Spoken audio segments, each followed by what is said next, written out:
Cette femme dort avec son mari, quand elle se réveille et échange sa place avec une autre femme, qui s'allonge sur le lit à sa place. Le mari ne remarque rien, car il est encore endormi, et embrasse à nouveau sa femme dans son sommeil.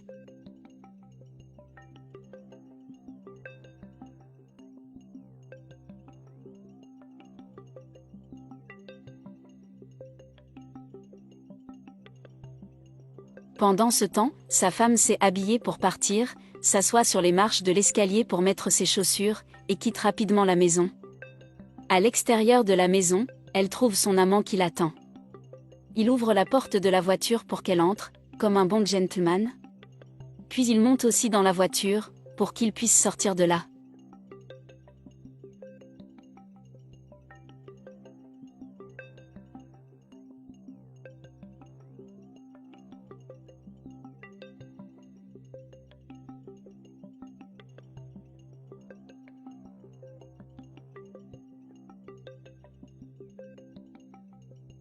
Le lendemain, après avoir beaucoup dormi, le mari se réveille enfin, la fille allongée se cache sous la couverture, pour qu'il ne découvre pas la vérité.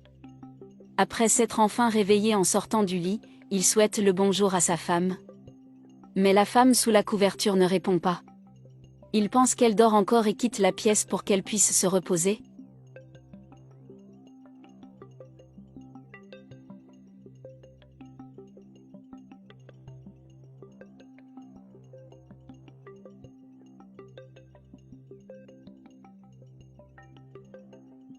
Plus tard, la femme arrive à la maison après avoir passé la nuit dehors, et se cache pendant que son mari descend. Alors qu'il s'assoit pour finir de se préparer, il fait tomber sa cravate sur le sol sans s'en rendre compte. Sa femme, le voyant, jette la cravate plus près de lui, pour qu'il ne la voie pas cachée là. Elle regarde son mari se préparer, elle a peur qu'il découvre qu'elle est restée dehors toute la nuit, alors elle reste tranquillement derrière le canapé, voulant juste qu'il sorte de là. L'homme, tout en se préparant, appelle sa femme en lui disant qu'il est temps pour elle de se réveiller, car elle doit préparer le petit déjeuner.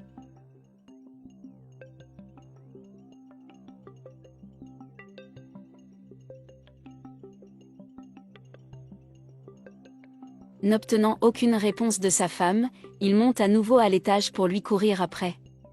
Et la femme cachée monte les escaliers juste derrière lui.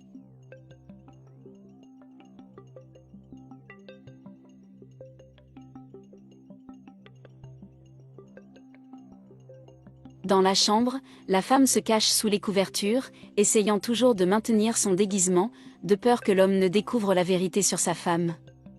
Il entre dans la chambre, demandant à sa femme de se réveiller, car il veut prendre son café avant d'aller travailler. Elle déguise alors sa voix et explique qu'elle est très à l'étroit, elle demande à son mari de dormir encore un peu. Il s'inquiète et demande à sa femme de prendre des médicaments pour qu'elle aille mieux.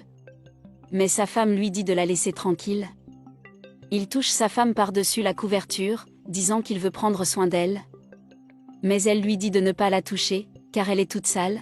La femme se lève prudemment, se cachant sous les couvertures, pour que l'homme ne voie pas qui est en dessous. Puis elle quitte la pièce de la même manière, rencontrant sa femme à l'extérieur, les deux entrent rapidement dans la salle de bain tout en étant sous la couverture. Son amie dit qu'elle est folle parce que ça a pris si longtemps. Mais la femme est très heureuse, affirmant que sa nuit a été merveilleuse, que chaque minute en valait la peine. Mais l'amie est inquiète, affirmant que son mari a failli découvrir qu'ils ont échangé, et se demande même ce qu'il ferait s'il savait la vérité. Cependant, la femme ne s'en inquiète pas, affirmant que c'est presque sans le savoir. Il se dirige vers la salle de bain et frappe à la porte, appelant sa femme et lui demandant d'ouvrir la porte, de quitter la salle de bain immédiatement, car il doit travailler. En s'habillant, elle demande à son mari de se ménager, car elle a déjà fini de se nettoyer. L'amie demande où est son argent, car elle le veut rapidement, puisqu'elle ne le dépensera pas gratuitement. La femme lui demande alors de se calmer, car elle ne veut pas la perdre comme alliée, puisqu'elle sort plusieurs autres fois. L'amie pense que la somme est trop faible, prétendant que cela ne suffit à rien et disant qu'elle ne reviendra pas pour l'aider. Elle prend la couverture que son amie utilisait, puis quitte la salle de bain. Elle dit à son mari qu'elle a une crampe terrible. Son mari se lamente, affirmant qu'il ne veut pas travailler et laisser sa femme souffrir à la maison, et lui demande si elle veut qu'il achète des médicaments. La femme dit à quel point son mari est merveilleux, qu'il est le meilleur mari du monde, qu'il est tout ce qu'elle a demandé à Dieu. À un autre moment, elle est dans sa maison avec son amant, trahissant son mari sans remords. Les deux entrent dans la maison sans cesser de s'embrasser, les deux ne perdent pas de temps et commencent à laisser leurs vêtements derrière eux, alors qu'ils sont sur le canapé de la maison. Pendant ce temps, le mari est de nouveau dans la chambre avec son ami sous couverture. Il finit par rapprocher sa femme, souhaitant qu'ils soient un peu ensemble ce soir-là, affirmant que cela fait longtemps qu'ils n'ont pas fait quelque chose. Mais il retire la couverture, et découvre qu'elle n'est pas sa femme. Le couple qui s'embrasse en bas, finit par entendre sa voix, et commence à s'y désespérer. L'amant demande à la femme de « rester calme », parce qu'elle est avec lui et qu'elle sait à quel point il l'aime. Cependant, la femme demande si l'amant va la financer pour un coup de chance, affirmant que c'est son mari qui finance tous ses luxes. Il monte les escaliers très lentement, voulant éviter d'être découvert par son mari. Dans la chambre, la fille lui dit qu'elle peut lui expliquer. Mais l'homme se lève nerveusement du lit, voulant savoir où est sa femme. La jeune fille lui demande de se calmer, l'invitant à s'asseoir sur le lit pour qu'il puisse parler. Mais l'homme ne peut rester calme face à cette situation, et demande à nouveau où est sa femme. La femme promet qu'elle lui dira tout, mais elle a d'abord besoin qu'il s'assoie sur le lit pour qu'il puisse parler plus calmement. Les deux amoureux finissent par tout entendre, et l'homme dit que c'est ce dont ils avaient besoin pour rester ensemble. La femme lui demande dans quel genre de monde il vit, affirmant que l'amour ne remplit le ventre de personne. Dans la chambre, l'homme s'excuse auprès de la jeune fille, sachant qu'elle n'est responsable de rien, puisque seule sa femme est coupable et qu'il va lui parler. La jeune fille demande à l'homme de ne pas se laisser tromper par sa femme. Elle révèle que la vérité est que sa femme n'est avec lui qu'à cause de l'argent, et la fille sait quelle bonne personne il est. Elle dit que si Dieu mettait un homme comme ça dans sa vie, elle l'apprécierait, mais la vérité est qu'il y a des femmes qui ne peuvent pas voir ça. L'homme demande si c'est vraiment vrai ce qu'elle dit. Il promet qu'il divorcera de sa femme, et ainsi ils pourront être ensemble. L'épouse, qui écoute tout, en est totalement indignée, se plaignant que la fille s'empare de son mari. Mais l'homme dit qu'elle n'aime même pas son mari, qu'il s'aime et qu'ils devraient en profiter pour être ensemble.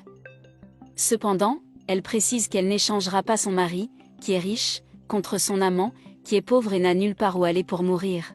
Elle entre dans la pièce, montre toute son indignation, demande si la fille n'a pas honte de vouloir lui voler son mari.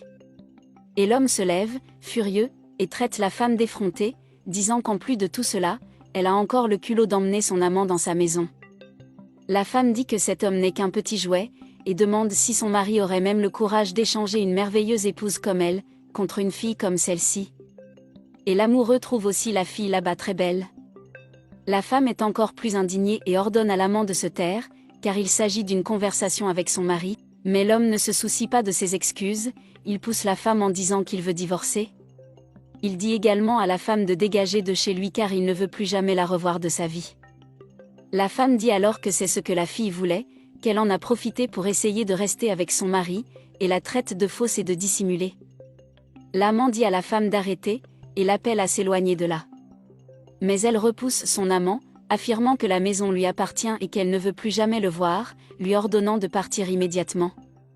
L'homme dit qu'il part, mais précise que la femme le regrettera quand même et le poursuivra. L'homme se demande ce que sa femme fait encore là et lui ordonne de quitter sa maison.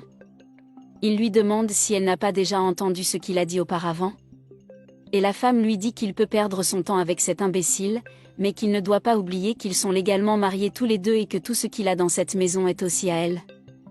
Et la jeune fille l'interrompt, affirmant que puisque la femme lui a été infidèle, elle perd tous ses droits, et elle peut le prouver. La femme s'énerve encore plus contre la fille et tente de monter sur elle pour l'agresser, mais l'homme parvient à l'en empêcher. Lorsqu'il retourne dans la pièce, il se dit qu'au moins quelque chose de bien s'est produit face à toute cette mauvaise situation.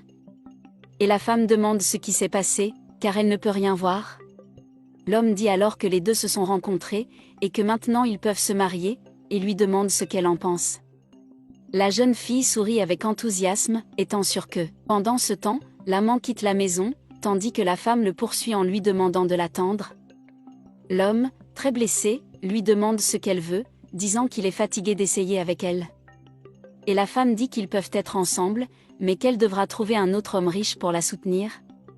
Et l'homme dit qu'en fait elle n'avait besoin de personne pour la financer, parce qu'il a de l'argent et est très riche, mais maintenant c'est lui qui ne veut pas d'elle. Avant de partir, il lui dit qu'elle peut rester là toute seule et se plaindre. Alors que la femme sombre encore plus dans le désespoir, car elle réalise qu'elle a perdu son mari et son amant qui était également riche. Maintenant, elle n'a ni l'un ni l'autre et est toujours pauvre. Puis elle se ressaisit, affirmant qu'elle est belle et intéressante, persuadée qu'elle pourra bientôt trouver un autre homme riche.